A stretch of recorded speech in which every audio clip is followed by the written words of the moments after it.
I'd like to call the meeting to order. And the first thing to do is act on the agenda. I move that we act on the agenda as written. I second it. All those in favor? Aye. Okay, next we need to act on the minutes of October 13th. I move to accept them as written. Second it.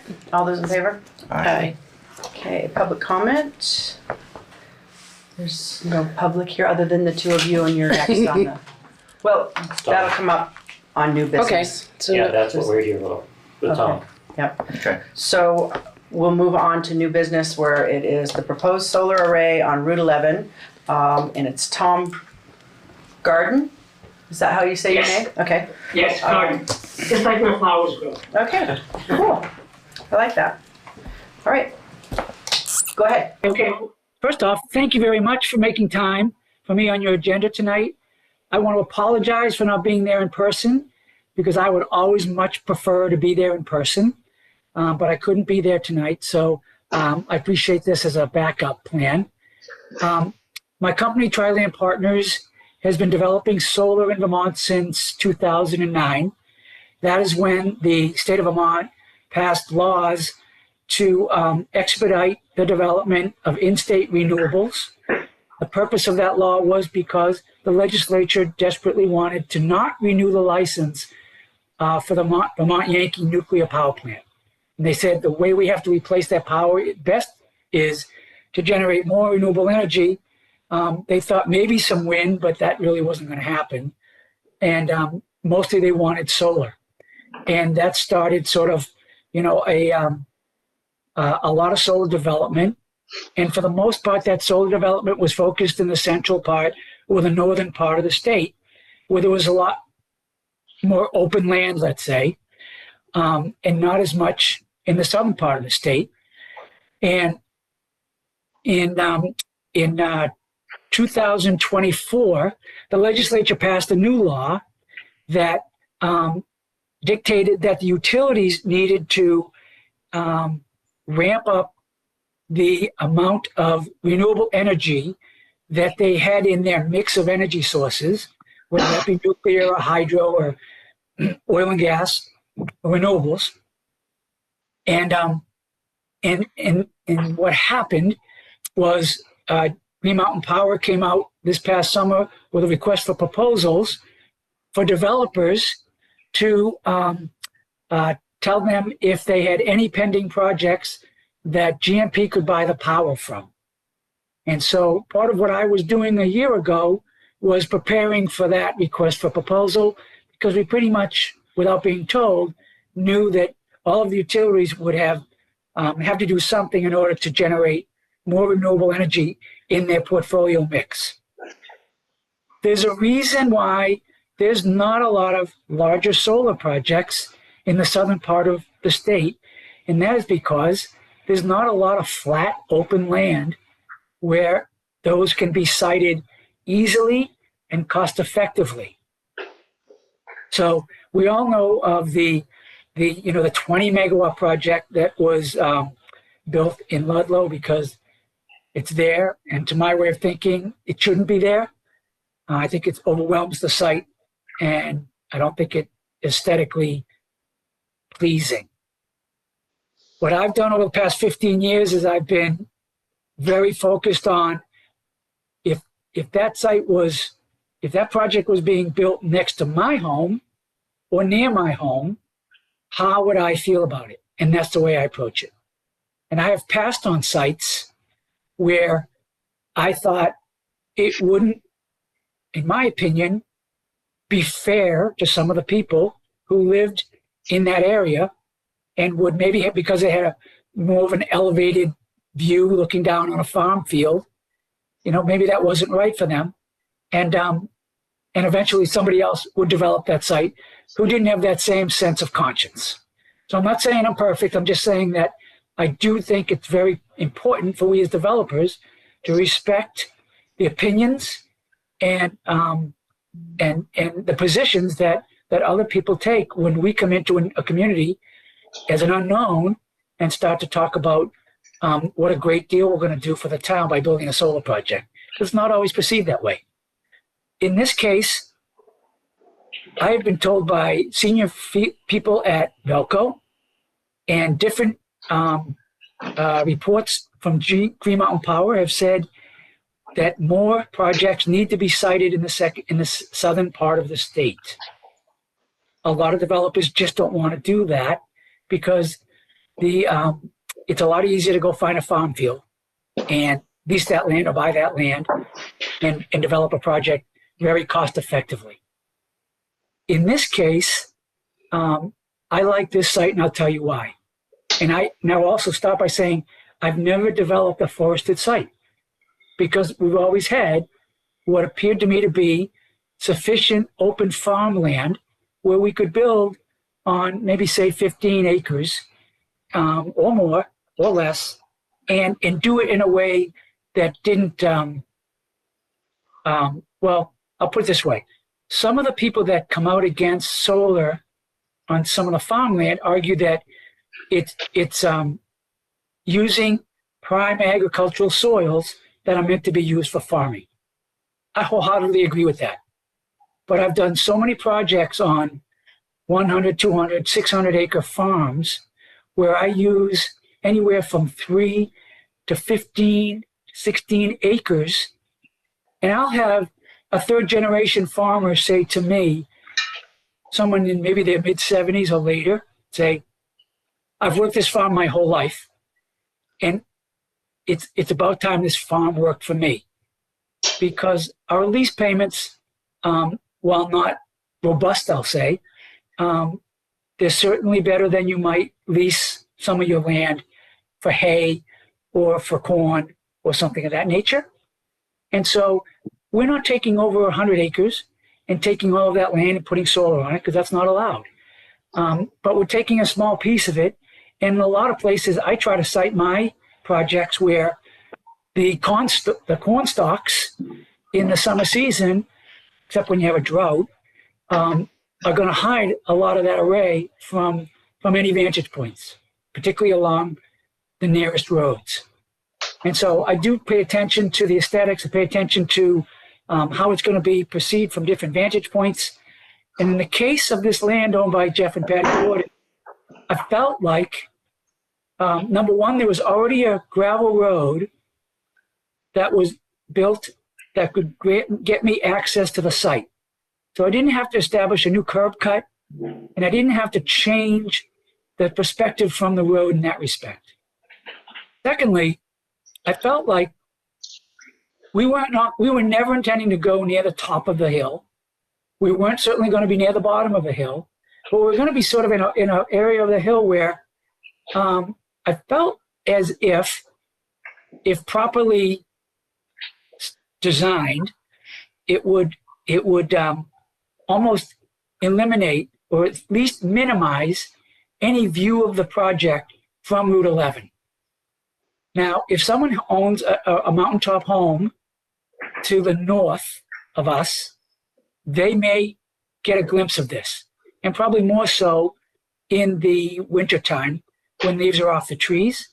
But I don't believe there is, or there may be one, and it may be at such a distance that I don't believe this will have any significant visual impact to any home on either side of Route 11, and not even adjoining landowners.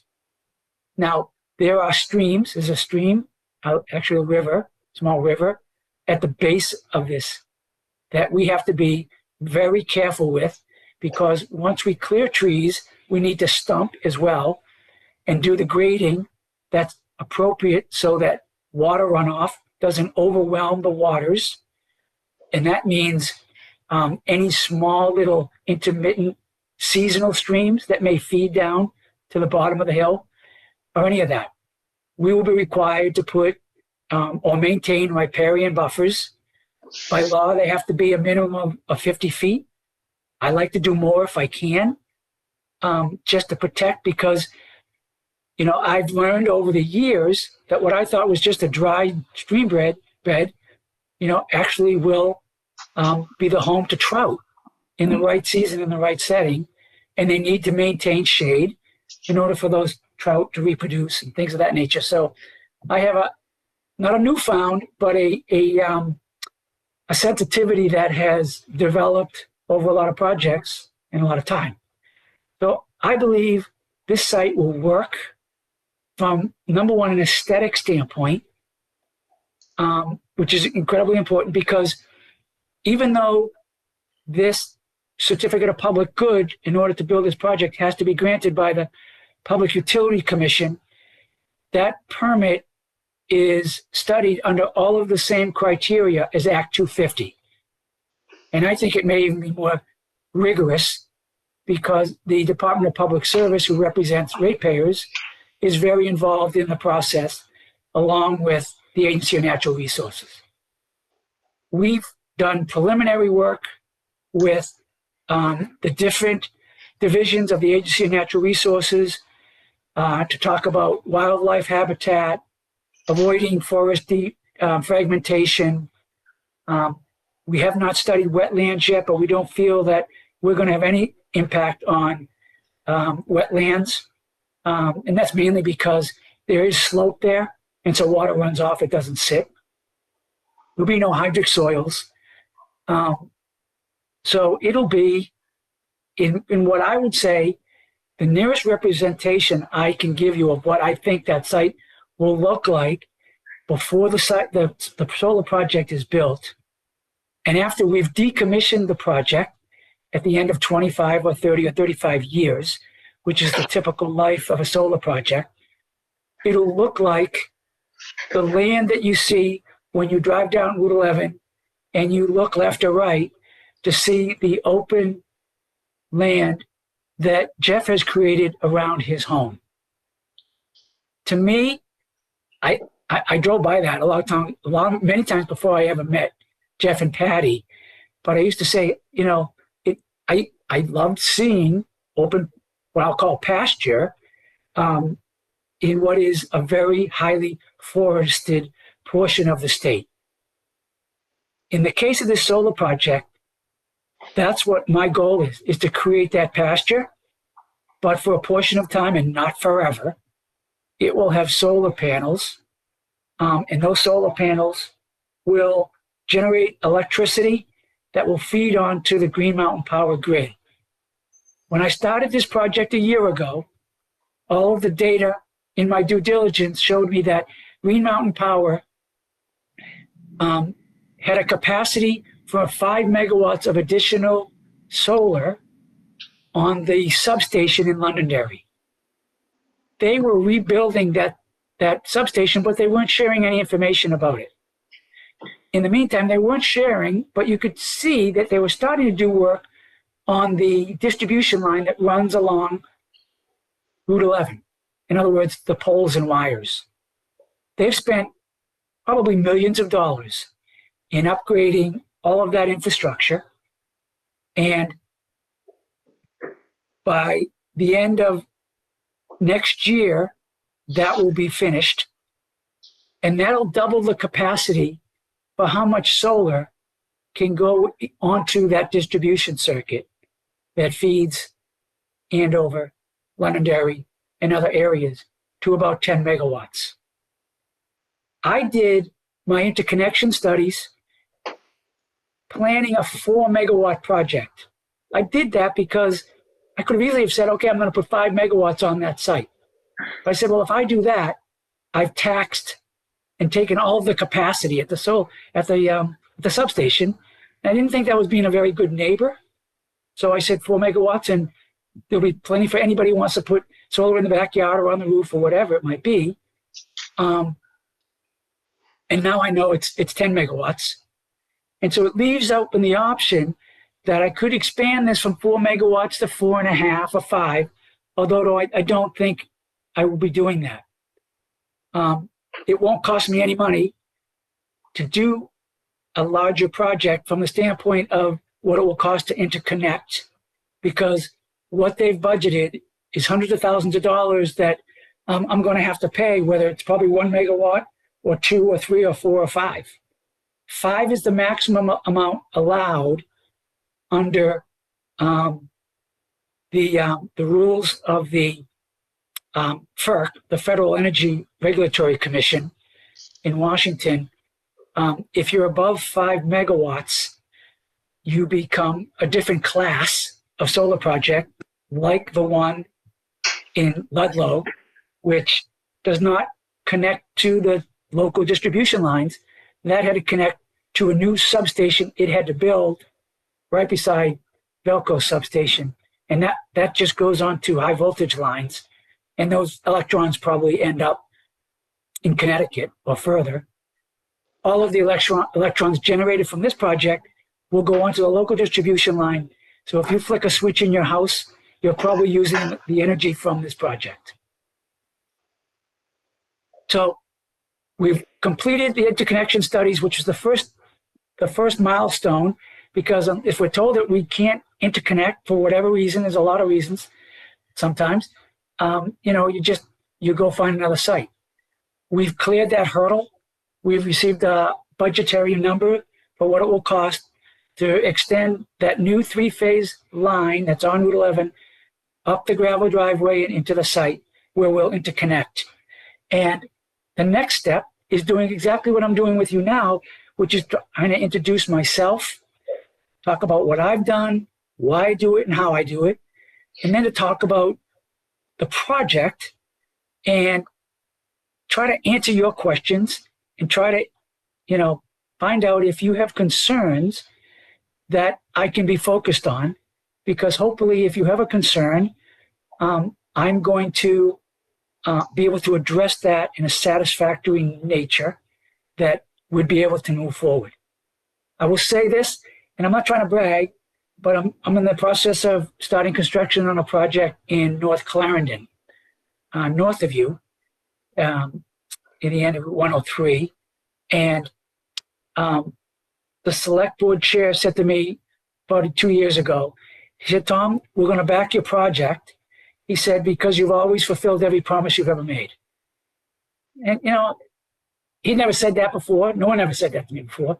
But I appreciated that because it's not always easy, and it's usually expensive to comply if a town has a certain concern. And I'll give you an example. In that town, it was going to be relatively close to not a main road, but to a road that at commuting time gets people to their homes or gets them to work in the morning. And it was going to be set back 100 feet from the road. And he just said, Tom, I'm not asking you to move it, but could you make it a little lower profile? Meaning that typically, if you look at a solar array and you stand beside it, the top of those panels are going to be about 10 feet high off the ground. And what he was saying was, if you could make it a lower profile, we think it would minimize the visual impact. And so my engineer went back to work, did some studies, and we're probably going to have that. I asked him to make it no more than 8 feet, and hopefully it's closer to 7 feet at the top of the array, because it will improve the visual impact right from the road. But what that also does is that means it will hold more snow. We like these to be 30 degrees because it will shed the snow, and we like them to be 3 feet off the ground because any snow that sheds onto the ground won't pile up and touch the bottom of the array, because that can literally stop the array from generating electricity, even on a beautiful sunny day. So I'm doing it. It's costing me money. It'll reduce the generation, but it was asked in good faith, and I told them I'd do it. And that's just an example of how I like to work with communities. Not every community wants solar. Usually it's people from way outside the community who will show up at a meeting like this, let's say, and argue that I'm industrializing the landscape. Or they'll put out an article, an op-ed in the paper and say, the developers are all over the state, they're industrializing the landscape. I agree with them.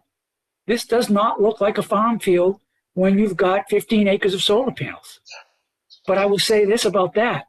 It's the farmer who has nurtured that land for multiple generations ordinarily.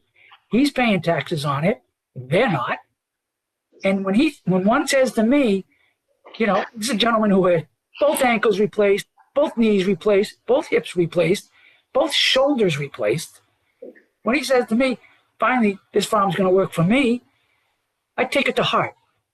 And quite frankly, it becomes to me a mission to make sure my project gets permitted, gets financed, gets constructed, gets commissioned by the utility, and generates power like we designed it. Because if that's happening, I'm paying rent for 25 years or more to that landowner. Thank you. You're welcome. I want to get feedback. I know you haven't had a chance to talk about it, but I'll make this offer.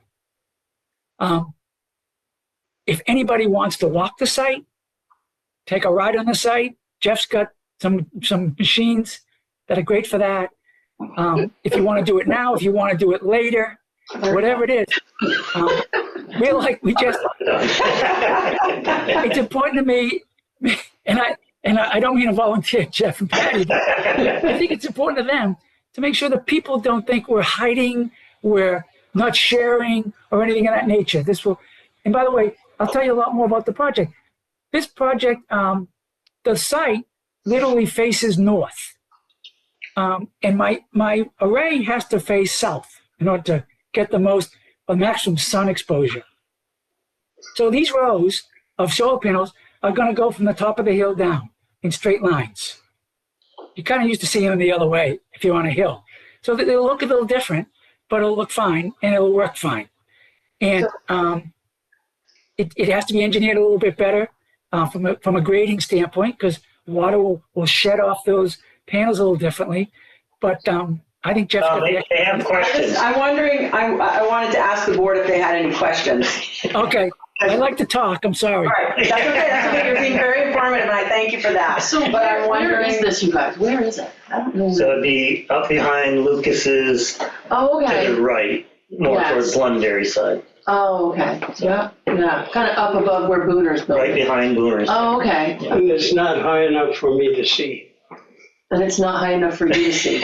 So that you can be a nail in the shoe. I mean, Mr. Gardner was here at the Planning Commission a month ago, and he gave us his spiel.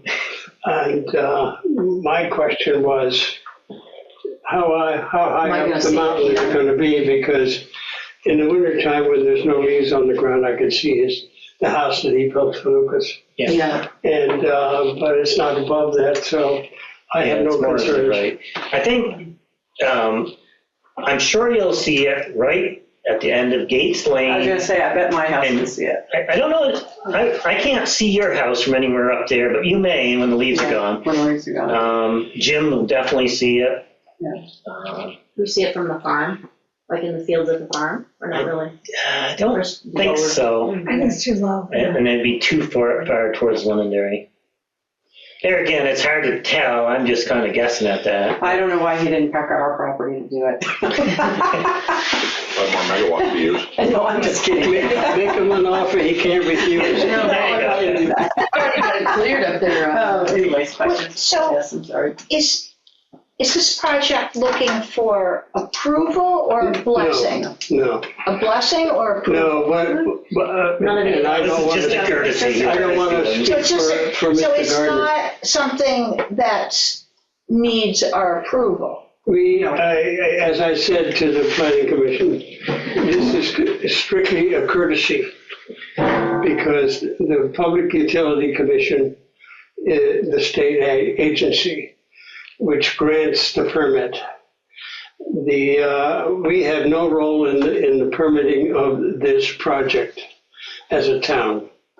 So Mr. Gardner coming here to inform us is strictly a courtesy, and he wants to know that he wants to make sure that we don't have any objections or unanswered questions. That's basically what it was. But he does want to address any concerns that the town has. That's, sure. I mean, I think that's what he's looking for. And I will add this. After you've heard from me, I'll be drafting a letter. It's a formal letter to the Public Utility Commission, and it gets copied to a myriad of state agencies. and to your board and to the planning commission and to the regional planning commission, and it's called a 45-day advance notice. I can't apply for a certificate of public good. I can't submit my application until I've first given you that letter, briefly introducing the project and describing it. And I've just always said, nobody wants to be surprised. Nobody in any time of life wants to be surprised.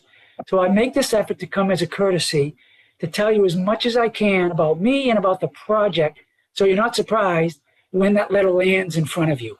Now, who do you think will see, and I'll ask you guys just because you know the land, who do you think in our area will see it the most from their house? Jim. Jim Ryan, and he doesn't Yeah, care. he doesn't care. Yeah. And it's actually from his house now, but not from where he wants to build his new house. So I've got two questions. One, does this benefit the town in any way?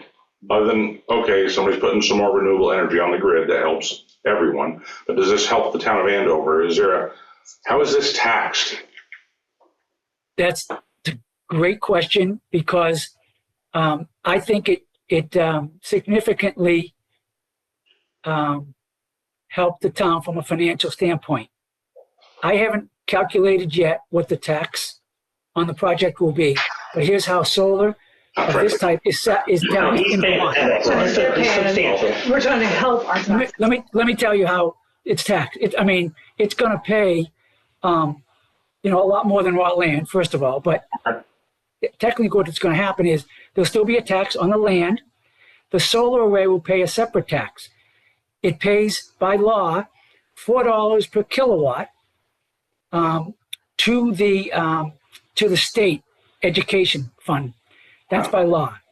And then to the town, the guidance from the state of Vermont Department of Taxes is that the lister will do a 25-year discounted cash flow analysis and establish a value for the property, for the solar array itself. And that, let's say it's $1 million. It'll be taxed at $1 million for the next 25 years. So the value of it doesn't change, but the tax rate changes, and it pays additional taxes as it goes up. So I will say this, you really can't calculate it yet, because I don't yet know what Green Mountain Power will pay for the power. And that's what you need to know, so you can establish how much revenue the project will earn. And from that, you can create the financial model, the discounted cash flow analysis for that. Okay. Now, the other thing I want to add about that is it's all net gain to the town, because obviously it's not like a housing development where, maybe there's going to be public roads to plow, or there's going to be the need, I'm not going to say for sewer water, but there's not going to be, families moving in and now the children need to go to school or anything of that nature. There's noise during the construction. Granted, there is noise because a lot of these racking systems that hold the modules have to be drilled into the earth, and it makes noise. But once it's built and once it's commissioned and the fence is up around it, which, by the way, isn't a chain link security fence, it's just a wildlife fence that anybody could drive through if they had to. And once that fence is up, it operates during sunny days. At night, it goes to sleep, and it never gives off noise. It never gives off smells. It doesn't generate traffic, but maybe once a month, there might be a truck that goes into the site. And so it's a fairly friendly neighbor, if you will, friendly citizen. Susan? I'm not familiar with the technical terms, but you said this was you said a 4 and it could go up to 4.5, but then after it got to 5, it needed a whole other level of state approval? Or I don't know. It would never be above. It would never be above 5 megawatts. But I have a question, mostly for Joe. So if a solar company wanted to get into the 5 and above, would the town have any say over whether? No. No, it's just, we have no say no matter how big it goes. Public Utility Commission approval project at whatever the level of the generation is. If it's 5 megawatts or 10 megawatts, it's all the state's approval process. So in another situation, not this situation, but say there was another piece of property, if there were an adjoining property that had a lot of objections to it, that they would not, that would have no bearing. It would be like the marijuana. Well, I mean, the Public Utility Commission is going to have public hearings as well, and people can make comment about what the project is. And the commission may take into consideration what the neighbors have to say, what objections they might want to include on the granting of the permit. You know, they may include conditions that address some of the neighbors' concerns. So, but we as a town and as a planning commission, we have no authority to make any kind of decisions. That's all the Public Utility Commission. So we're not in a position of setting precedents or any of that's all nil and void. Well, then I would just like to say, from my point of view, I'm very glad that the project won't be visible from the road, because that would be a very important thing for me. Just that's one of my prejudices when I see it in other places. But Okay, I think that's fair, and you're not alone in that opinion. And I just, you asked about whether you have to vote or anything. Technically, no, but maybe it's 4, 3, 2 months, maybe sometime in the future after you've received the 45-day letter, and you'll have access to see my full permit application. You know, I may come and ask that you write a 2-sentence letter saying the Andover Selectboard is not opposed to the development as planned. You know, some kind of condition like that, as planned. And because Joe's right, it doesn't change much with the Public Utility Commission. They're a lot more concerned about the environment, for better or for worse, than they are.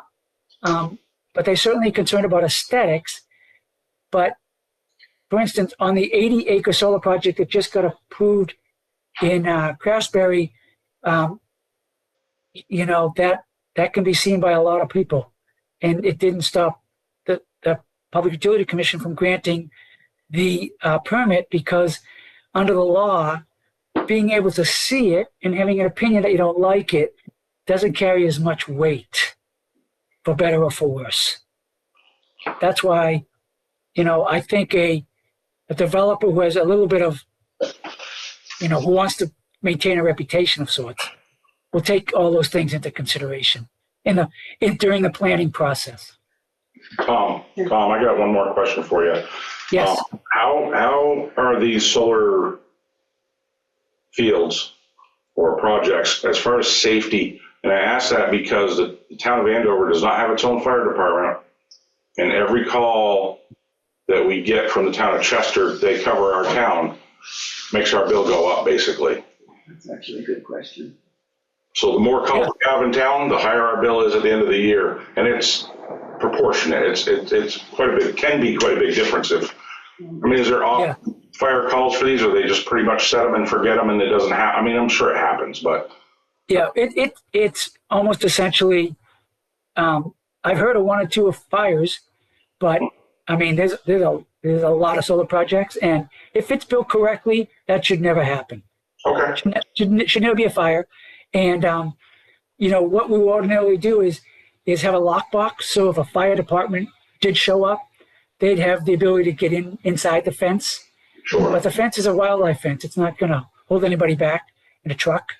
I think a lot of people are associating fires nowadays with renewable energy, but it's ordinarily the battery. Oh, yeah. If you have a battery system. Lithium batteries are the way that most are doing it. And like your carry-on luggage, the small batteries in your computer. They don't like it to be in the checked luggage. They want it in the carry-on because as great as the new technology is with battery storage, lithium continues to create fire hazards and you don't have any batteries on that site? We are not planning battery storage. Okay. I have a question though, since you did say that. Is it something you can implement later on, battery storage? It could, yes, it could. I have no idea how to make money with batteries myself. I don't know. I'm under the impression there may be a developer thinking about putting a battery closer to that substation in Londonderry, but I'm not positive about that. I've just heard rumblings. I don't know what size battery that would be or anything like that. Batteries for all the risk are also a phenomenal technology because solar only makes energy during the day. And Vermont, for the most part, is a winter evening peaking state. And when people come home from work and they put on their heat, if it's electric heat, it's putting a lot of load onto the grid. And Green Mountain Power loves the idea of having more battery power to be able to service that load at night. Yeah, to clarify, as far as visual, I wouldn't guarantee that you couldn't see that from somewhere else, because I'm not 100% sure by any means. Possibly going over a hilltop, you could. I mean, I'm sure at different times of the year and different places you're going to see it. That's, whether it's 20 acres or whatever. I mean, it's pretty well hidden, but I think there's, I'm not going to tell you that you can't see it, because I think you will be able to see it in different places and possibly from Route 11 at different, I don't know. It's like when it shaves, it's pretty much hidden, but, you come over Hilltop, different times you can see it. It's not like it's totally hidden. It's definitely not the same as the one in Ludlow, though. I work in Ludlow, so I go past the Barker farm quite a bit, and it's ugly. I mean, it's... Personally, I've only seen it once, and I stood there, there was nobody around. I just stood there and said, this is unbelievable. I mean, they built the yard around the farmhouse. They didn't. It's like they should have taken the farmhouse and relocated it someplace, but they didn't. They just stuffed modules everywhere they possibly could, and it's just too bad. And you can see that from a lot of mountaintops, a lot of beautiful homes. Just because you brought up the Shaftesbury project, I'm sort of familiar about it, but that's got nothing to do with your company. Nothing to do, no. Yeah, thank you. It has really ripped that community apart. And just like the Ludlow project, all those electrons are meant to flow right over the Vermont border into New York City or New York State or Connecticut, somewhere else. So Vermont gets zero benefit from any of the electrons that are generated at that project. The town will benefit from significant tax revenue. I will say that. Right. Well, thank you. Thank you. Thank you. You're very welcome. And this is not a one and done, I hope. To the extent that questions come up, I don't want to put any burden on Jeff and Patty. Please reach out to me. We need to go up to that site and have a barbecue. Just an open house type barbecue where you guys buy all the food. I'll send you a bill, Tom. Okay, well, thank you very much for your time tonight. I really appreciate it. Thank you for all the explanation. And if any future time you wish for it to be a person-to-person conversation, I promise I will accommodate that. Thank you. Thank you so much. Thank you, too. Okay. Have a good night. Okay, bye-bye. Any other questions you got for us? Not really. I mean, I think that probably my house is one of the ones that would see it the most. And That area is definitely, Gates Road will be the definite. And I'm pretty I'm sure I Oh, can. yeah. I'm not too worried about it. I can't either. Yeah, right, I know. You can't. No, I can't either. The thing is, for me, I'm just not too I worried won't be about able to it. see it except in the winter time. Yeah. That's it. Well, I actually like the idea though that, like he said, that big farm that you said they did the huge one and the town hated it. All of that electricity is going out of state, whereas you're talking about something that's going to go right into that line of Route 11. And It's too bad the taxes, the educational tax, couldn't go right to Andover. I know, right? It Well, held with Andover's but you educational know tax. that our education tax doesn't stay in Andover. It doesn't stay in They go Andover. to the It's just state. too bad that couldn't go Yeah, I to mean, Andover to help they've just, offset Andover's educational tax, but what do you do? yeah. Yeah, but The state decided what to do with the education. Right. That's it. But it's, I think it is, he said that they did another one similar to this in another town, and it was about 30,000 in, town revenue. right, With no, I mean, there's really no liability or expense to the town. right. You're not having to care. We're not having to take care of it or any of that. Yeah. But Anybody know how big Shaves is? Well, Smaller. it can't be over 5 watts or Megawatts. megawatts. No, It's smaller, I believe. yeah, it is Maybe. smaller. It's a small one. I mean, Yeah. I could find out, I know. It's not a big deal. It's I know they, one or two megawatts, I think. What do I we think get you're for right. taxes on that? Total $4,200. Yeah, it's small. So $1,500 for the town and the rest is No, education taxes. Plus, we did a David also little, still pays taxes, although he's. it is a he's- smaller one. I thinking haven't, about. I haven't gone up there to Powers actually also see pay how taxes, big am I it correct? is. Yeah. Or not? They pay taxes for the Belleville assess line, it. not for that. No, they didn't do it. You know, Done before him, 'cause it Well, stays. whatever happens, the town's gonna get a lot more tax money out of this than what we're now getting, I agree. okay? Right. So that's what you keep in mind. And that's one of the questions I had when Tom was here before, Sure. for the planning commission. He's talking $35,000-$40,000 for the town. So I think it's a very good deal for us. Super. Awesome. Perfect. thanks for coming. Thanks for coming. You guys, Good to see y'all. you guys are discussing getting other We don't want any interesting town things? problems though. No.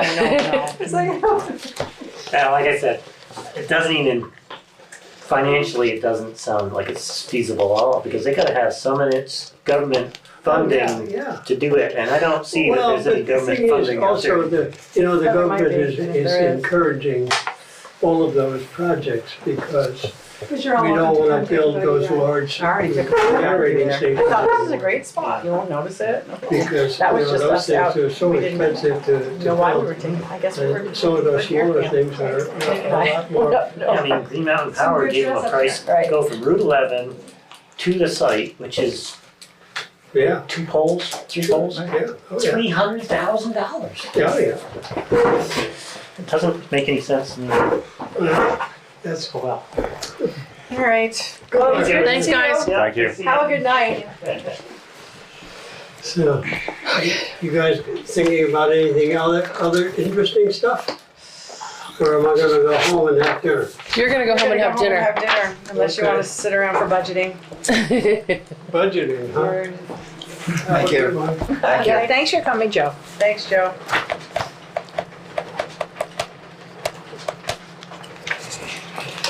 So on to the next, budget. I had, I don't have a budget in front of me, but I have the last one that we had, but maybe she's printing it. Yeah, sounds like she's got a new one.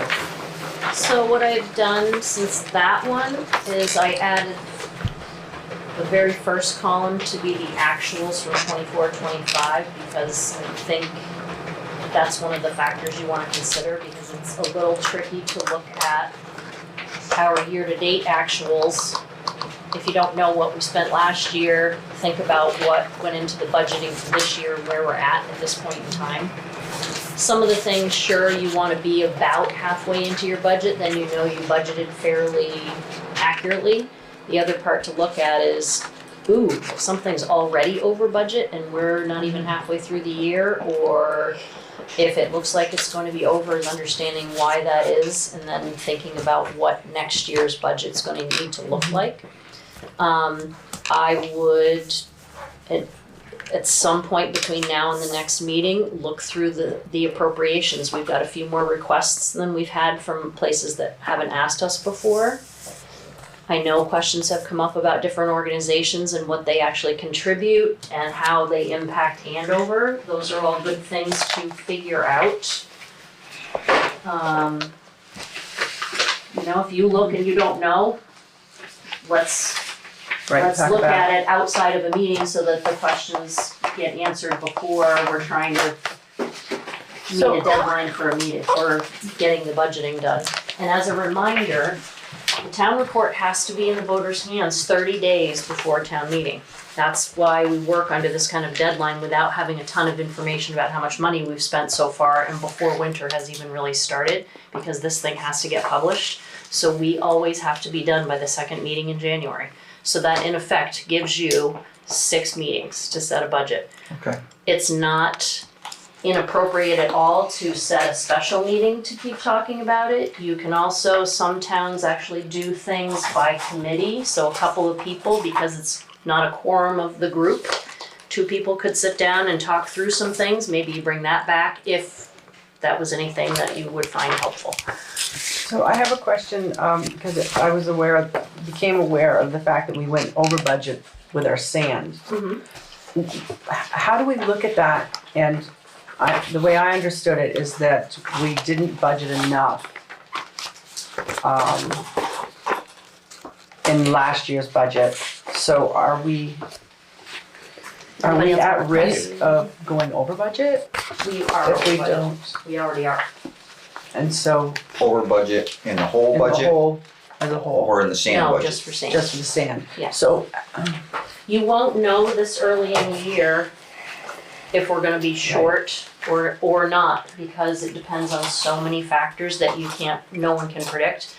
We don't know if, right now there's outstanding $67,000 in delinquent taxes. If all that came in, we'll be over budget in delinquent taxes and our income, and then it'll offset some of the expenditures. If it's a mild winter, we won't need as much salt as was budgeted for. so we're hoping Thank you. to make it up in another area. I did. Yep. But it was a and large those amount. too. It was 15,000, am I correct? I would have to let me look. I think it was 15,000. Yeah. Is that what it was? 15? Yeah, which is a lot to make up if you only steal it, take it from Well, one. and so my understanding is when the board budgeted last year, the understanding was that we were budgeting for 2,500 yards and we brought in about 32. So some of that was because our guys go and get it. They just kept going a little too long. And they got some, or they lost track of the load slips. Samantha grabs all the load slips and so the guys, having run a few loads, didn't have the load slips, so they didn't have the same math that Samantha had. But it seems like, and I think Charlie brought this up at the last meeting, he went by average of what has been purchased in the past 4 or 5 years, and budgeting for only 2,500 yards was a little light. It seems like it should be more like 3,000 or 3,200. So that budget will need to increase, for sure for next year. I don't think I have the new one. Oh, I'm sorry. I thought I handed a fifth. Oh, it's still on the Let's hope for a super mild winter that will help us bring everything back in line. Well, and that helps with so many things, right? It's less wear and tear on the vehicles, it's less fuel and oil, it's a lot less overtime for the guys. Less sand, less salt.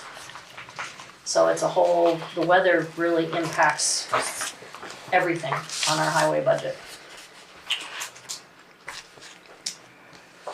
Man, our budget's 1.2 million. Holy crap. Wow.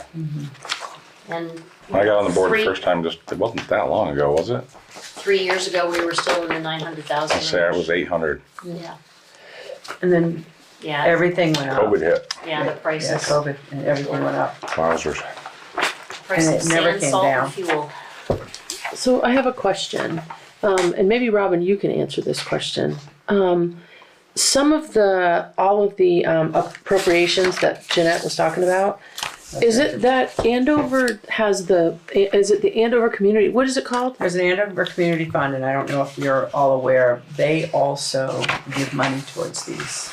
So it's almost like Appropriations. we're paying double in a way. Well, yeah, it depends on, yes. I mean, in other it words- is getting, the Andover Community Fund is giving money towards each one of, maybe not each one of these, A lot of them. but a lot of them, and we also are. I found it curious, actually, when I found that out, that none of these entities let us know that. Right, And I because thought it would be helpful to know that. But so more like neighborhood connections, or but not the library or the. yeah. I mean, I'd have to go down through, I don't have. Figure it out, right, but it would be it's nice almost like for we're them to tell doubling us, it right. up. I mean, Yes. why, if the Andover Community Fund is already giving $1,000 to the Chester Library, I love the Chester Library, but why then are we also taking out of the budget for the Chester Library when it's so tight already? I'm just using them as an example, I'm not attacking them. Isn't that going on mushy ground to like Well, I get think involved in what the Andover? It's what's so great about it is that it is confidential. Well, I don't know that part of it would be confidential, because you can look in there, Right, if, I mean, those are for the community, it's not a person that they're giving it to. it's an, But I do think that one of the things that came up is that, and I'm not sure which one of these line items it is, doesn't actually even service Andover, and it's a significant amount that gets asked for and given to, so I need to look into that more. And I don't know which one of these entities. Well, I know a question has come up 2 years in a row about visiting nurses, because people who have reached out to visiting nurses have been told that they could not get their services here. And that's the one I'm thinking it is. So that's certainly a question. I will say the request that we have from them this year, they specifically said that they helped one person with, there were 2 or 3 things they helped this person with, and their request has decreased. It looks to me like it's here's who we helped for 3 visits for this, this, and this, and so we're asking for $1,300. It feels like a reimbursement request is how the letter feels. And certainly we can, once we have all the letters, usually we typically get them out so everybody can kind of read through each of them. If you'd rather, I can certainly scan and email each of the requests as we get them, so you have them to read through. So, and then that way you could also, I think, well, within your purview to reach out to organizations that you have questions about if their letter doesn't address your questions. Right. Because there are some questions that we should ask in regards definitely. to how many people are you servicing, where does the money go, What do you actually do? what do you actually do? but I also think if the Andover Community Fund is giving a place $1,000, and then they're sending the same letter to us for another $1,000, there's no reason that we should be giving them another $1,000. An organization, not a person, but an organization.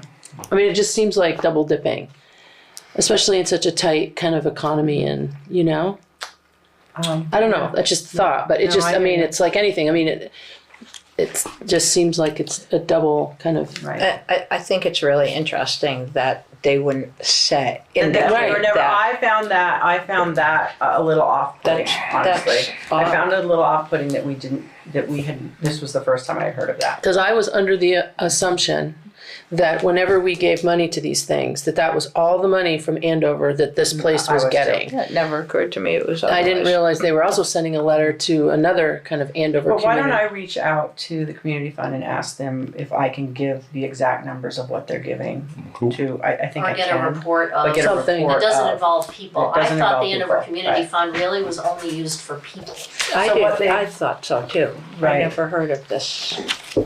And I think people who are donors to the fund would want to know that, Yeah. because it's very much this holy thing of if you live in Andover and you need personal help, but it never, So I could also ask maybe Jerry to come in That for a would be a meeting very and good explain it. idea. And Yeah. see if she would. Would you all like that? I don't Yes.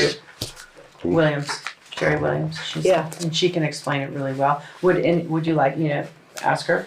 Yeah. Would anyone like to hear from her? if she's If willing she's willing to, yeah. And I'm not trying to be like an Ebenezer Scrooge about it, it's just No, that. I hear you. That was my There's first this, thought. it's a little when bit like double scooping out of the, I mean, with not knowing. Well, maybe that's why they only ask us for 1,000, because they know there's another 1,000. Maybe the town should be giving 2,000. I don't think so. I don't know. What do I know? Well, I don't think that the amount we give away is impacting our budget in that Right, huge it's amount. 1.1% of our budget, the appropriation. Well, I think It is an impact, but it's. we should know We what's should going probably on. worry more about sand. I don't know how to approach this because I've never done it before, this budget thing. I'm wondering what people's normal approach is. We have 6 meetings, right? Should we break it down into categories that we address at each meeting, for example?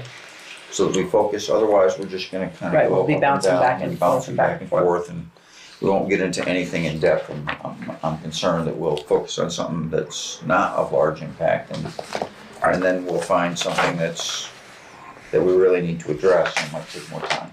Like being over budget in our sand. Right.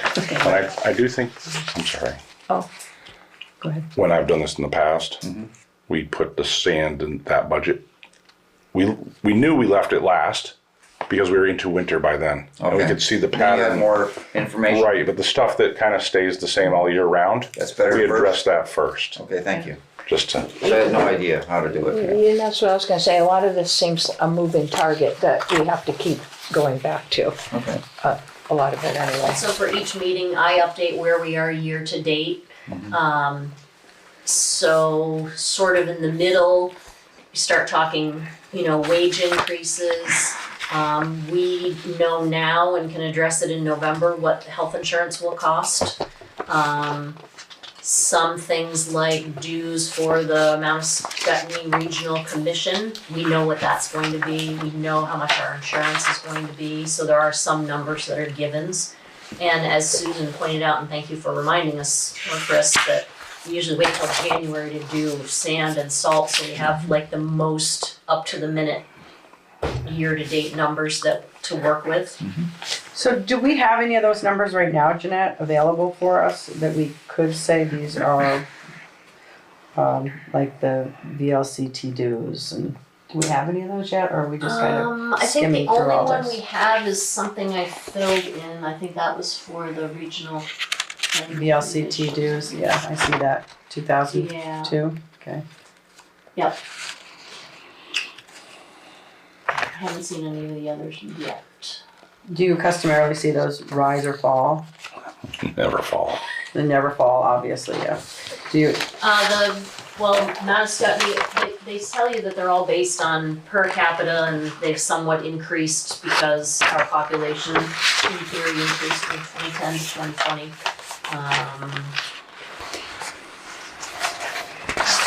I mean, everything increases, not, Like to- not by a ton. To your question, Rich, last year, of course, Robin and Susan and I were on with those guys, but like last year, say under administrative, right? Election expense, supplies for the office, town report, postage, the contracted services for the equipment, those kind of things, they kind of stay the same-ish. So we can go right down through those and just go, yes, yeah, just here, that's good, that's good, that's good, that's good. And then some of them are going to be fixed. Once we say it's that, then all of them unlike we can, sand, which we don't know how much we're going to use and how much Right. it's going to cost. Right. Some of these others, like for example appropriations, once we say that's the number, that's the number. That's the number, right. It's not going to grow. it isn't going to grow, although if we found ourselves in a position where we're like, we need $500, where are we gonna take that from? Sure. We Right. can take it from something that we see less important. I But get there it. are a lot of things on here that are very stable, That's good to know. that you can go down through that aren't moving at all, right? That just aren't. Yep. Um, Yeah, that would help me to know. I think everything under highway material is not stable, right? Right. right? Fuel, yeah, Fuel, Not not stable, electricity, not stable, right. right? Right. But like, Utilities, but then like internet, office, telephone, internet, highway, telephone, internet, town hall, those stay relatively within the range that they've been for the past 4 years. right. So you can kind of go through and sort of know what your ballpark is there and put those in. Good, that's very Just helpful. yell at me if I'm wrong, Jeanette. No, And like right. repairs and maintenance, also kind of unpredictable. They can be, you know, it's, if nothing is broken in the office, then, you know, $1,000 usually covers it, and then some, you know, if the furnace were to, you know, knock on wood, if something happened to the furnace, Right. we suddenly would be over budget in that, but things like that, barring any emergencies, have been pretty consistent. You know, the lawn mowing, and just as a reminder, I don't know how much we'll do, whatever the budget ends up being, but I do recall that in the early spring, we wanna put that out to bid this year. Yeah. Cleaning has stayed very consistent, trash removal has increased, but in a predictable way. Okay. Uniforms are pretty predictable, we've already had our little price increase for this year. So do we want to hit some of those items tonight and try and put in a budget, a number? Why not? Why don't we go to the administrative block on page 4, Expenses. right? And usually it's us, and this is for you, Rich, usually it's us saying, okay, this is what it's been. Jeanette, does that seem correct? You know, does that seem like it's gonna go one way or the other? And if it's not, then you can add it in there. Okay. Again, yell at me, Jeanette, if I'm saying things out of turn. This is page 4? Yeah, Page 4. at the bottom, Yeah, just bottom. administrative. So do you wanna start off with election expenses, which was so far? It's zero, budgeted but for we 100, haven't- right? Right, we haven't really had any. Well, we haven't had an election, it's an off Election. year. There So- will be an election next year, 2 of them in fact. We'll have one in August, and depending on whether an issue comes up where we have to have ballots in March.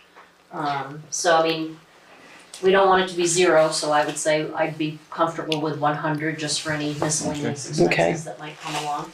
And the last 2 election cycles, we've gotten that grant from the Center for, I'm sorry, I don't remember what the acronym is. CTCL was a grant. Okay. If you pulled the threads long enough, apparently it came from some organization that Mark Zuckerberg runs. And every municipality could apply for it, and they were pretty loosey-goosey with what we spent it on. So some towns got new laptops, new voting booths, new tables. We got outdoor picnic tables in case we did any voting outdoors, that kind of stuff. And we have, or have not applied for that. I haven't don't know seen if it there is come one this through, year. but- They won't let us know that until spring of '26, Okay. but So office Let's move on to supplies, supplies, we have it at 1,500. And we are at 929.46. No, I'm I mean, missing I'm it. sorry. 301. 301. Last year it was 929.46. for the whole year, so. So it looks like we over budgeted a little bit. Yeah. How do you feel about that, Jeanette, of office supplies? Seeing as how you're running the office. 1,200, good. Have you seen anything that's I was gonna pick popped same. up? yeah, 1,200's fine. okay, 1,200 it That's what I is. was thinking. I'm gonna let you guys know, I'll probably say the lowest number most of the time of anybody, Go for it. most of the time. So in the town reports, isn't that a pretty solid, that we have to have a certain amount because it goes into, we have to print it out? We have to have it printed, and our printer just came back with a new quote of $1,100 for this year, which was surprising. And I reached out to another printer, and although they were maintaining the $800 price, that did not include getting it to the post office, which our other printer has been doing in the past. So I think that's gonna need to look like $1,100 or $1,200 to get that done. Okay, well, let's put Let's do 1,200. because I 1,200. don't want to be lost without Right. being able Okay. to, and it's an obligation. We 1,200. can't. The other thing, and I will look into how to do this, I don't know how people will feel about this, but we are allowed by statute to not mail it to every registered voter. We can have it printed and have it available at the town office as long as we notify the voters that it's here to be picked up.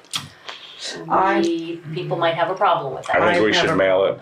I think we should mail it, and You're not the if lowest we this time. decide, if we decided that was a route we might want to go, how much are we going to save, first of all? Secondly, it should be noticed in the first, like if we sent one out this year, we would want to have that be part of that. Is it too much bookkeeping to have people give them the option to opt out of having it mailed? That's a lot of keeping That's a lot track. of That's a lot of keeping track. How many We'd either registered do it voters? or we wouldn't. Honestly, we only print about 250 because the registered voters are up around 400 and most households have more than one registered voter per household. So I mean, I would just the vote price of not to. paper and postage and everything else, and I don't I know how like many having we mine. save. Yeah, I like to having it have mailed to me. I I like would, to have well, it. I can't say anything. I'd be happy to pick mine up at the town office. But I know for folks who may not even be able to attend town meeting, getting it in their mailbox is very helpful. I agree. Yeah, it needs to be mailed to people. I agree. So do you think so we're gonna keep that at 1,200? Yep. And as far as postage goes, Jeanette, how are you feeling about the postage? In Well, regards we to what spent you have? 1,800 last year. I think it has to stay at 2,000 because I think it's gonna cost more to mail the town reports this year. And that's what Okay, so- really our biggest Alright. expense. 2,000. Contract services, I know I just signed something for that. So that's water and the rental of the cooler. And what I did do this year was I did not have rug replacements all summer long because the cleaning lady cleans them when she's here every other week. So I suspended rug service, so he's just starting them again next week, so I'll just have them for the winter when they get really nasty. So that'll save us some money. Those are the two main things for the office that are under that, but let me just pull up QuickBooks and make sure. So can we go down on that? Maybe, let me just pull up what is in that line item, just to make sure I'm not forgetting something.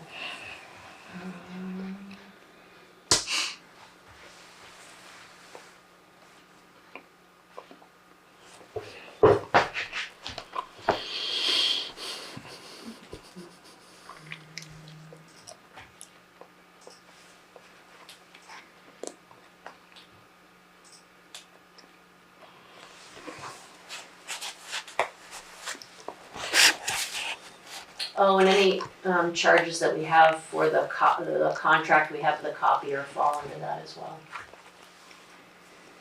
And that would be for like maintenance on the copier? Or- So the contract that we have is, we're on a payment plan for the machine and then we get a per copy charge. But they send us all the toner we could ever need, if we ever that's right. need it, that kind of stuff. So, I mean, the last time I had a bill from them was August and it was for $63. So it's that kind of stuff that's under contracted service. Actually, it's not the water, what do I put in the water bubbler? Oh, I'm on rental equipment for the water bubbler, that's what that is, sorry. So the contracted services is the cleaning? No, cleaning has its own line item. Contracted service is, I usually put the rugs under that and the copier. Rental equipment is the water bubbler. Think we can keep that under $800? It looks like we could go down. I mean, we did 607 last year, or $63. Yeah, we could go down to 800 on that.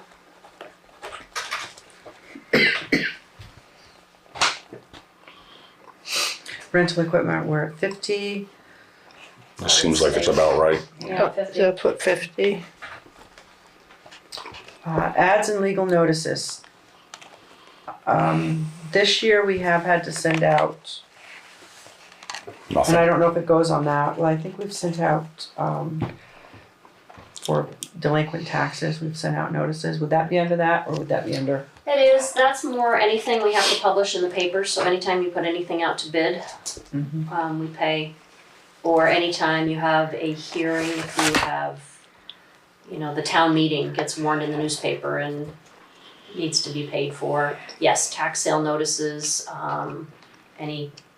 any kind of notice that needs to go in a newspaper ends up there, so that, certainly that price can vary based on how many things, but if we're gonna be putting out the lawn to bid, anything like that, if we spent $760 last year, the prices haven't decreased.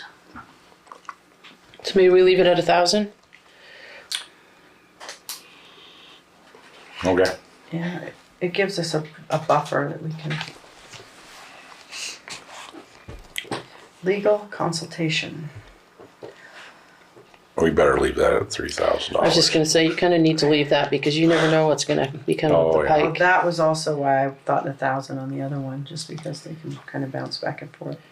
Meetings and mileage office. I say we leave that at 150. I'm good with that.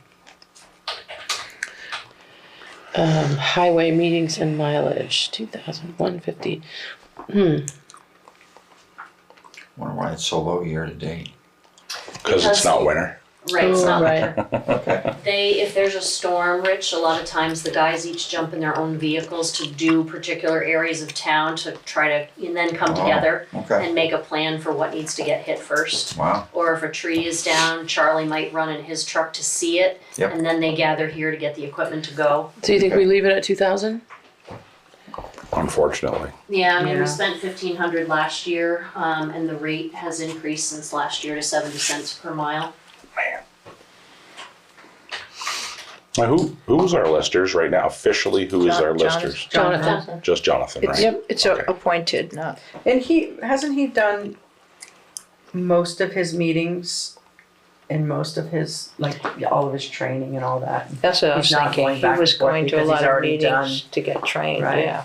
Right. So I'm wondering, can And we, he's done a lot of it online. So maybe we can bring that down. 300? yeah, that's what I was, Yeah. how do you feel about it? 300. Okay, 300. All right, He's not putting that additional that's himself. administrative. Look at that. See that? Nice. We did Got a administrative. category knocked out pretty much. Well, there's more on the second page for Yeah. administrative, sorry. Okay, so tax map maintenance. Are we going to have to fill in the blanks? Is it gonna, I don't know how to word this. So, I guess, drop it down to 500. We haven't had them change anything, but I know Jonathan has an ongoing list of things that need to be updated. okay, Does that make sense? yep. And if I find out differently, we can, Training for the listers in the office. Year to date, you have $75, Seems like we could lower it. 500.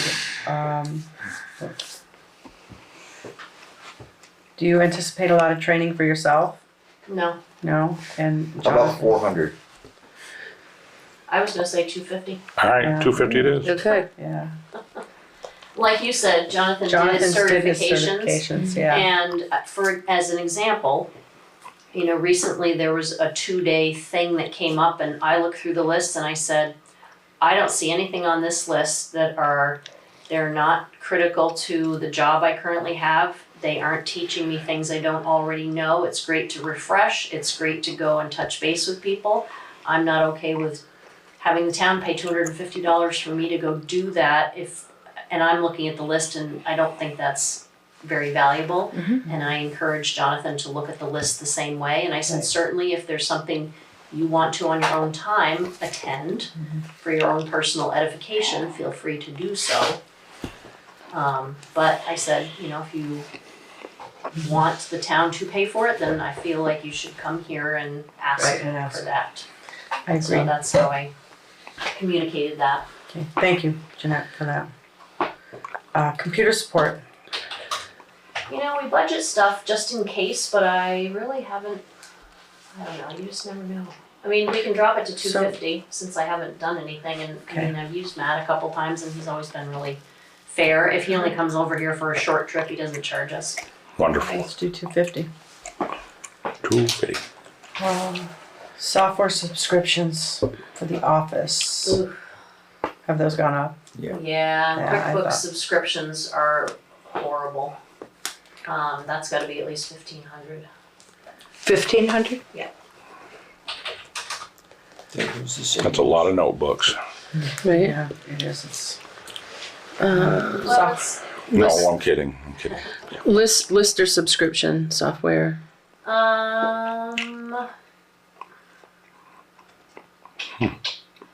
I guess that has to be 750 because I think that it's the CAM software I think that we pay for.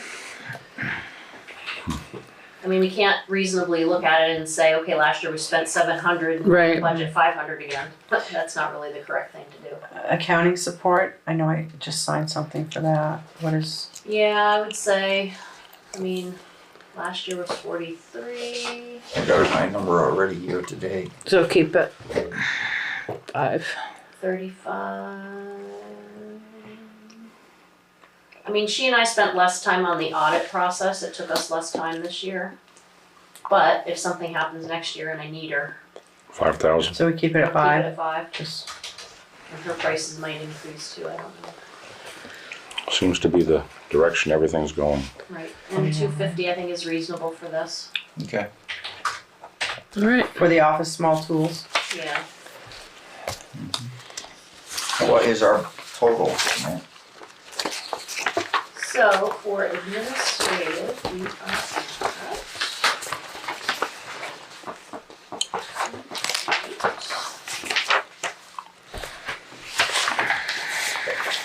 I was going to do it in my head, but We'll let you know. but I can't. I'm gonna say 22. That's what I'm gonna guess. But we shaved a little bit. Tiny bit. we are at 20,300. Wow. Great job, guys. Nice. Progress. For our first go around. I don't Oh, want and to. I don't know if you noticed, but we had a net income last fiscal year of a whopping $551. Nice. I guess anything's better than, negative something. So Right. That's good. Yes. Cutting it pretty close to the bone. That's the audited number. So we're not going to go through anything else tonight, No. right? Okay. So something I wanted to bring up since it was on here. There's two things. One, when we do get to the cemetery part, we got to give them more money. Not a lot more money, but a little bit more money because it's been pretty flat budget. We are lucky to have people who are actually invested in keeping those cemeteries up. So that. And the second thing, I just read on the internet today that FEMA or the government, somebody, they turned down a request for FEMA money for part of the state of Vermont. And listening to some of these people that we've listened to saying that they don't know what's going to happen in the future, I would like, now this is totally on me, and you guys just think about this between now and when we get done, say a flat 1 or 2% added on to whatever our budget number is, that goes into an emergency fund, strictly emergency fund. But that's just my opinion, and I wanted to bring it up. Emergency fund that would be used for Emergencies. what? What would be considered an emergency? A flood. Yeah. Things Flood, like that. fire. A Fire. fire. Roof. Yeah, one of our maybe 2-3 years Machines from now, one of blows our up. machines blows up and we have Right. no It wouldn't emergency. be We have a specific, fund that wouldn't be whatever. big enough, Yeah. and instead that would maybe in the future we're not going to have to necessarily build this thing up to $1 million unless Right. nothing goes wrong over the next 50 years. But it's like just gives the town a cushion, and I do not want to use. I personally wouldn't want to use it unless it was an extreme emergency. Right. And I don't want to get a lot of money in there, but something. But something to start. Yeah, we have no buffer really. As we found out in 2023. I wasn't here then. I mean, I was here, but not here. But Yeah, so 2% would be around 25,000, I think. yeah. Somewhere in that range. So if you had $1,000 municipal tax bill, it'd be $1,025. I mean, I don't. you have and I'm not talking about the total tax bill, because Right. we're only talking about our part is the municipal taxes, so.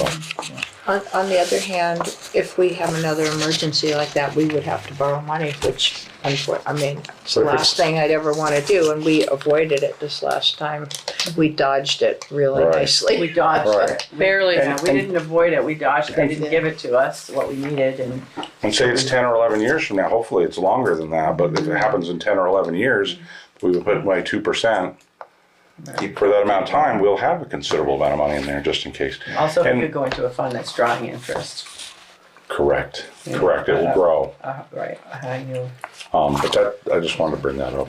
I was gonna bring that up also. I mean, I Okay. just think it's critical because we don't know what the future holds. And we don't like borrowing money. We don't wanna owe. I wonder if the town, and I don't know how this would even work, but could we, I know Yosemite Fire Department is separate from the fire department, and they raise funds. And I don't know if they're 401 or 501c. 501 or how they are structured. I'm wondering if we could have something like that that was for emergencies, so therefore we could get, I mean, it's just a thought, if the town started something, but I guess if the municipality were to run it, then it wouldn't qualify, would it? Andover Community Connections Code or whatever it's called. Yeah, I don't know what they would. I don't know what they would. I don't know what they do.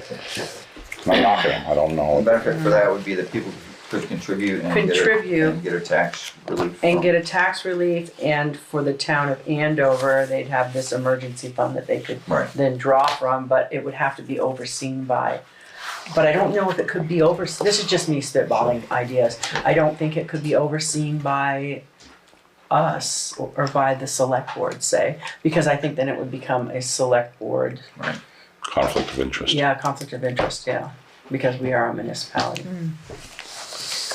I don't know how that would work. Something I thought of, because I think about how Yosemite works and how people contribute to that, There's and then they people, buy things. What is Yosemite?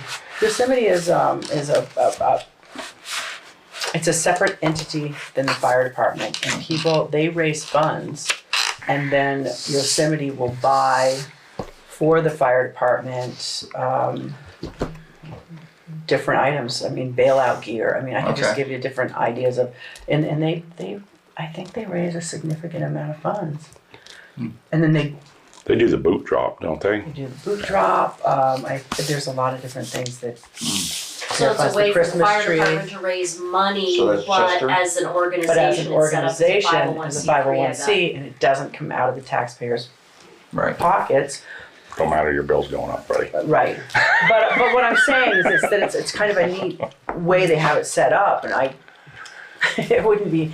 I mean, if we could have an emergency fund that was set up that way, wouldn't that be great? But I don't know how that gets. it wouldn't be the same, because we wouldn't have the power to call on it if we needed it. No, that's the problem. That is the problem. It could not. I don't believe the.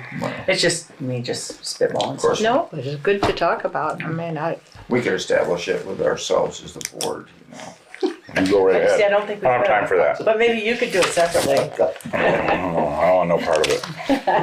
I want no part. yeah, I mean, there are people with a lot of money that, So where are we in the thing here? I think we're done with the budgeting. we're on the MERP. Oh, no, I'm sorry. We're on road commissioner, Okay, so we'll move on to the road commissioner's report. I have Wrong heard nothing. agenda. Has anyone heard anything, Charlie? No updates, he was still Wrong trying to agenda. call Wrong one of the salt companies.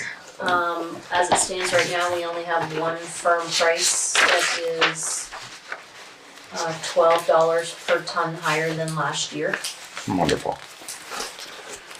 so ouch. And he's reached out to others, do you know? Everybody there is that would be willing to deliver salt. In the grand scheme of things, that doesn't sound like that much of an increase, or is it? Oh, it's a lot. For $12 per ton? No, $12 more than last year. $12 more per oh, ton, yeah. and we order 700 tons of salt. So, 29 You're right, that didn't sound like much. Sounded good to me. Right. $8,400 for what we ordered last year.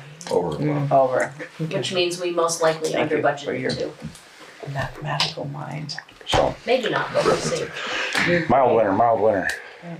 No, I doubt it, but I've seen a lot of beehives that Well, were all super those high. but mild one winters here in Andover with that the was really low. freezing rain takes That's a what I'm lot going on. of salt. Well, that's the thing, the freezing rain, and it just eats it up. The salt goes out and it washes off the Yep. road. And then they put it out and then it Yep. washes off the road. so we got no road commissioners report. Yep. Moving on to the MERP, we don't really have a MERP report either. Wonderful. Financial orders. Right here. Past my bedtime. Oh my God, you need both, buddy. What time do you go to work? I get up at 6. I gotta be there at 8. I get out at 5. There you go. It's not past That my is a bedtime. classification. It's not past my bedtime, but It's past your want to time.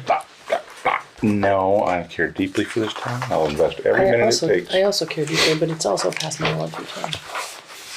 No, the gentleman was great that talked, but he took a very long time of our meeting. The more he talks, the less questions we ask. Right. He knows how it works. But it's, I mean, he was very good. It was Yeah. super informative He was, I Very actually nice enjoyed approach. listening to what he had to say, to things. especially being right across the road from it. Yeah. I wish I had asked the question of, You still can. is it standard? Like, I was expecting that somehow or other, I didn't realize they leased land from other people. I thought maybe the solar array people like would go around and buy land, but they don't do that. I didn't know. I mean, that's what I was thinking in my head. It's like, what does he own? Where is he gonna do? Yeah. I've been to that spot. I've driven up over it. Holy moly. One cabinet cost that much? Yeah.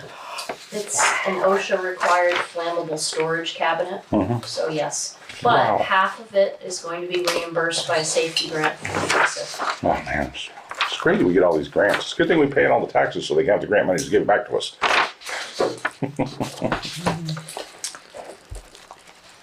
I guess that's a glass half full way to look at it. I was only here for half the minutes meeting, so I'm not gonna sign that, just to let you know why I did not sign that. I cannot verify the half I didn't actually be here for.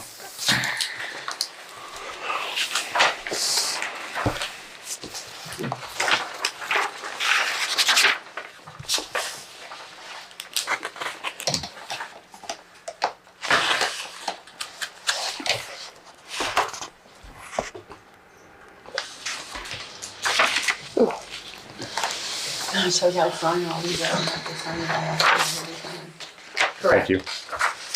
every time. I wouldn't mind having a report from our school board representative again one of these days, but It's gonna be out of his hands pretty soon. I was gonna say, yeah. Right, it's not the way it's working. I think so. Hasn't got there yet, though.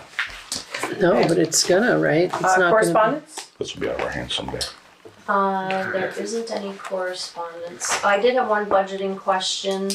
I have rates for the current health insurance plan that we carry from MVP. And if you remember last year, for the first time, we offered from both companies because it was needed.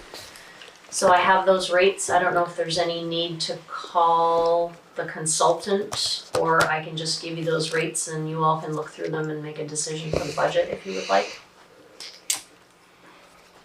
I just wanted to verify that before we have a new guy and he's less than communicative. What is our benefit from asking him? He's still gonna tell us the same thing what the rates are, correct?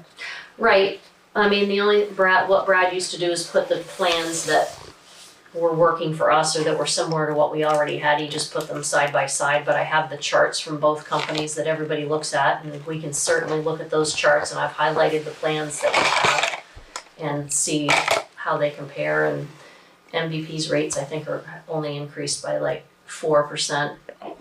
Blue Cross was higher. Do you remember what Blue Cross was? I think it was a significant. Oh, last year it was very significant, it was like 19% increase, whereas MVP was like 12. And So this year it's 4, and I think Blue Cross is 9. it's still much higher than MVP. So one of the budget meetings, I'll have the charts and we can look through Okay. those and I personally don't need to have the guy come talk to us about it. okay. That's just me, but I And prefer it'll not be to. time, not only for budgeting purposes, but if you recall, health insurance renews January 1st, so this is renewal time, so if we're gonna keep, whatever we're doing, we need to have a vote and then get the paperwork signed and back to these companies so that there's no interruption of coverage for anybody. We would want to have an indication as to whether the need was still there to run For both plans? Yeah, Okay, I can find that, I would want, that would be a big deciding factor for I will check on that, thank you. I move that we adjourn the meeting. me. I second it. All those in favor? Aye. Aye.